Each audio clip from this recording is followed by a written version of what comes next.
Hai kamu orang, kali ini saya akan buat video mengenai cerita seram dari subscriber Patu. Since banyak yang kamu orang yang suggest saya untuk buat video nih pada waktu malam, jadi saya decide untuk try lah buat. Untuk video kali ini saya akan membawakan dua buah cerita seram daripada subscriber yang berbeza.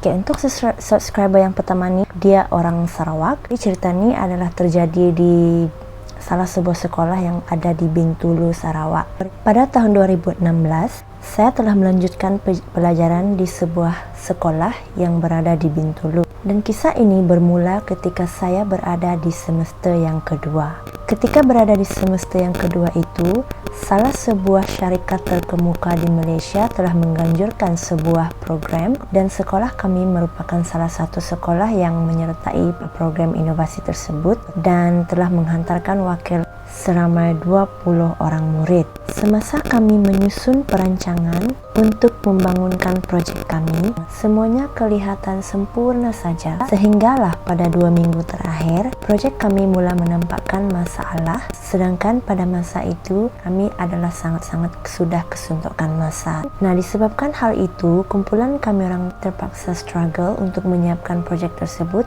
dan malah kami juga terpaksa menukar perancangan kami, di mana pada awalnya perancangan kami adalah hanya menyiapkan proyek tersebut pada waktu siang, yaitu bermula daripada 7:30 pagi hingga pukul 4 petang. Nah, setelah kami mengubah perancangan itu, kami juga terpaksa untuk turun ke sekolah pada waktu malam demi untuk menyiapkan proyek tersebut.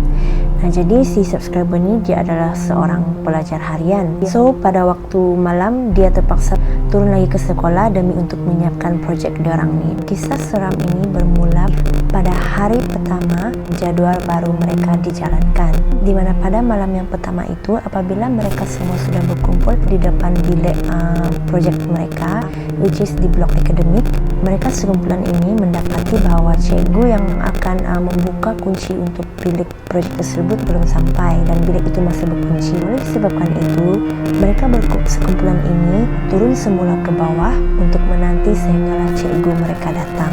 Jadi, sementara diorang masih menunggu cikgu mereka datang, mereka sekumpulan ini menanti di bawah dan duduk di sana sambil bermain telepon dan juga bermain game.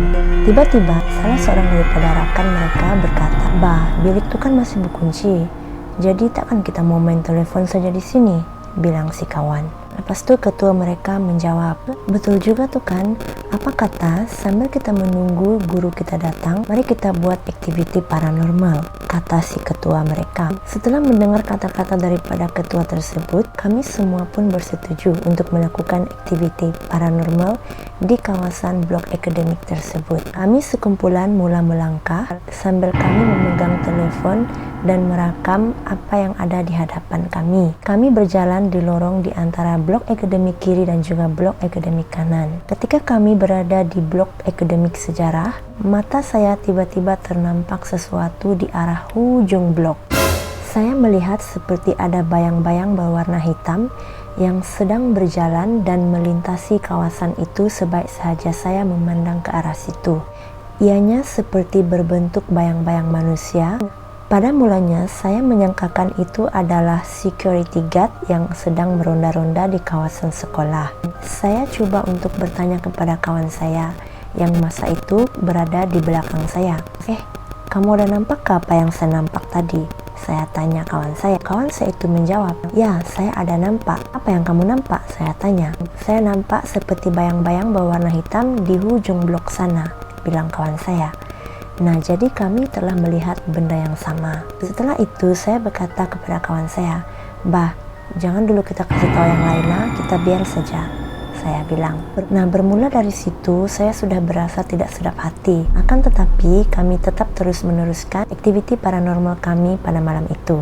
Setelah itu, saya teringat pula kepada cerita-cerita orang-orang senior yang di sekolah itu bahwa sekolah kami itu juga merupakan sekolah yang tertua di sana. Saya coba untuk melupakan apa yang saya nampak sebentar tadi dengan bercakap-cakap dengan kawan-kawan saya yang lain. Nah, jadi kami pun meneruskan perjalanan kami sehinggalah kami sampai ke blok bahasa English dan juga blok matematik. Namun tiba-tiba, saya dan kawan saya tadi secara tidak sengaja memandang ke arah yang sama, yaitu di hujung blok tersebut.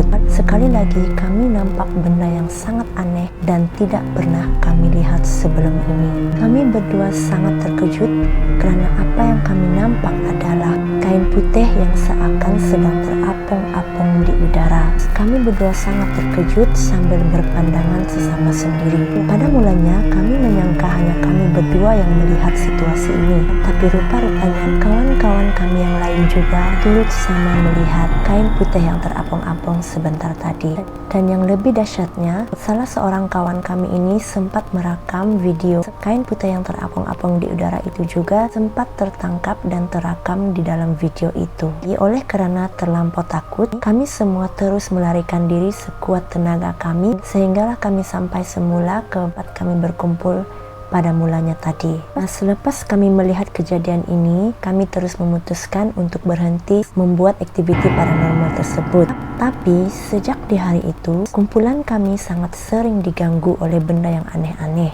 Antara gangguan yang telah kami lalui adalah di mana bilik proyek kami ini adalah berada di tingkat yang paling atas. Akan tetapi, setiap malam kami akan mendengar seperti ada orang memukul dinding bilik proyek kami. Jika dicakapkan bilik proyek dorang ini adalah berada di tingkat atas dan paling hujung sekali.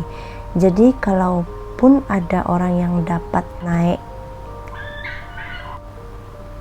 jadi adalah sangat mustahil jika orang dapat naik di dinding tuh dan pukul dorang punya dinding, melainkan kalau kamu boleh terbang.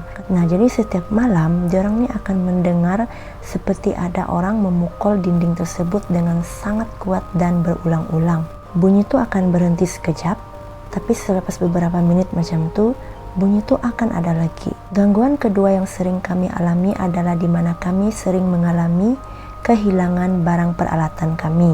Sebagai contohnya, pada masa itu salah seorang kawan saya baru saja lepas menggunakan playa sedang menggunakan playa. Dan selepas dia menggunakan playa tersebut, kami semua sendiri melihat dia meletakkan playa tersebut di atas meja.